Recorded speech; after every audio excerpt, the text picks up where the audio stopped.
السلام عليكم. طبعا قبل ما اتكلم في اي حاجه، البقاء والدوام لله. في نجم نادي الزمالك محمد صبري اللي صحينا امبارح على خبر وفاته، خبر صادم بصراحه. البقاء والدوام لله، ربنا يرحمه ويغفر له ويسامحه. عايزين طبعا الاخبار اللي زي دي بتبقى اخبار صعبه شويه. الموت مصيبه، ربنا يصبر اهله واصحابه واصدقائه واحبابه. عايزين نعرف بس ان الموت بيجي فجاه، فمفيش داعي للتعصب والتشدد، سواء في مجالات الرياضة أو كرة القدم أو في مجالات الحياة بصفة عامة. الدنيا مش مستاهلة يعني. الحياة في ثانية بتنتهي بسبب وبدون سبب، يعني تعددت الأسباب والموت واحده.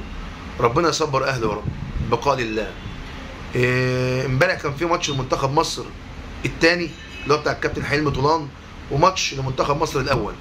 منتخب كابتن حلمي كان بيلعب الجزائر، منتخب مصر الأول كان بيلعب اوزبكستان.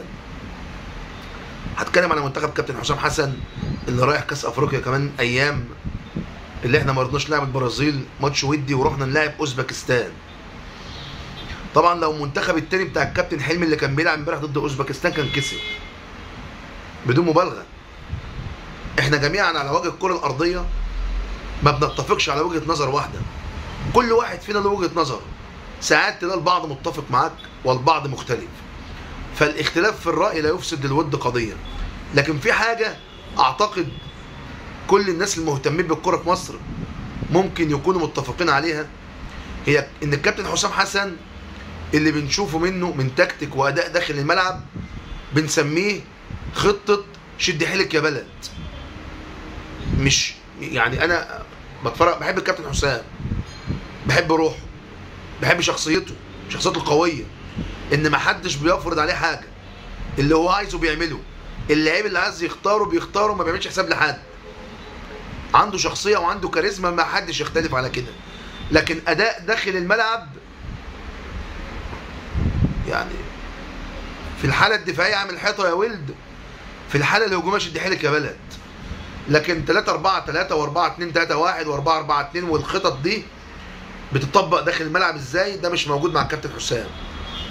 يعني انا ما بشوفش مثلا تريكات من الناحيه اليمين من الناحيه الشمال. يعني على سبيل المثال، هدف النادي الاهلي الاول في مرمى نادي الزمالك، اشرف بن شرقي بيلعب على الخط ناحيه اليمين، زيزو بيلعب في القلب. ايه اللي حصل؟ ده شغل مدرب ولاعيبه مع بعض بتتفق داخل الملعب وما بتسرحش. شوف الفرق بين اللعيب اللي بيسرح واللي ما بيسرحش. بن شرقي ضم لجوه الملعب وراح نازل لتحت، زيزو فتح على الطرف، راح بن شرقي لافف وراجع تاني مكان جراديشار، اللي جراديشار سحب محمد اسماعيل معاه للطرف. ايه اللي حصل لما بن شرقي ضم لجوه الملعب؟ احمد فتوح الباك الشمال اللي ملتزم مع بن شرقي نزل معاه. لما نزل معاه مكانه فاضي، كان لازم لما ينزل معاه السردباك يرحل ويجي يقفل مكانه، او الهاف يجي يرجع مكانه، او الديفندر يضم مكانه، ولازم نرحل مكان بعض. ففي سرحان من اللعيبه حصل. بن شرقي نزل في القلب بقى مهاجم، زيزو بقى جناح، لعب الكرة بن شرقي جبنا جول. انا مش بتكلم على الهدف بصفه خاصه، انا بتكلم على طريقه اللعب والجمله اللي اتعملت. الكلام ده ما بنشوفوش مع الكابتن حسام حسن من يوم ما مسك المنتخب ومن يوم ما مسك اي فرقه يعني.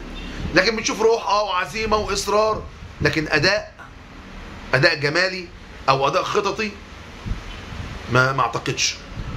اننا نخسر امبارح من اوزبكستان 2-0 وملناش فرص محققه على المرمى الا بعض التصويبات من الخارج، مش عارف. اداء غريب. هنعمل ايه في كاس افريقيا؟ طب انت امبارح يعني بتضم لعيبه زي صلاح محسن وعشان نجيب 5 تجوان مع المصري؟ هل احنا ما عندناش رؤيه لصلاح محسن؟ هو صلاح محسن ينفع مهاجم المنتخب؟ اسامه فيصل انا معاك، لكن صلاح محسن مش عارف. اداء غريب من منتخب مصر واداء متوقع من كابتن حسام حسن. هنشوف في كاس افريقيا روح وعزيمه وكل حاجه، بس انا تنبؤاتي وتوقعاتي مش هنوصل لابعد حاجه في كاس افريقيا. يعني مش هنوصل للنهائي، واقول لك ممكن ما نوصلش قبل النهائي كمان، ممكن اخرنا دور الثمانيه اعتقد. دي توقع. اتمنى ناخد البطوله، لكن هنوصل فين؟ مش هنوصل بعيد. كاس العالم بقى ده مكافاه للكابتن حسام حسن. يعني مش هنكسب كاس افريقيا وهيكمل مع المنتخب يروح كاس العالم، ده مكافاه للكابتن حسام حسن. محدش يجرؤ، انا بقول محدش يجرؤ في اتحاد الكره المصري انه يطلع قرار باقاله كابتن حسام وجهازه في حاله ان احنا ما فوزناش بكاس افريقيا، او في حاله ان احنا ما وصلناش نهائي او قبل نهائي. محدش يجرؤ على كده. هيسيبوا الكابتن حسام لحد ما يروح كاس العالم ونعمل تمثيل مشرف ونيجي. شكرا، سلام عليكم.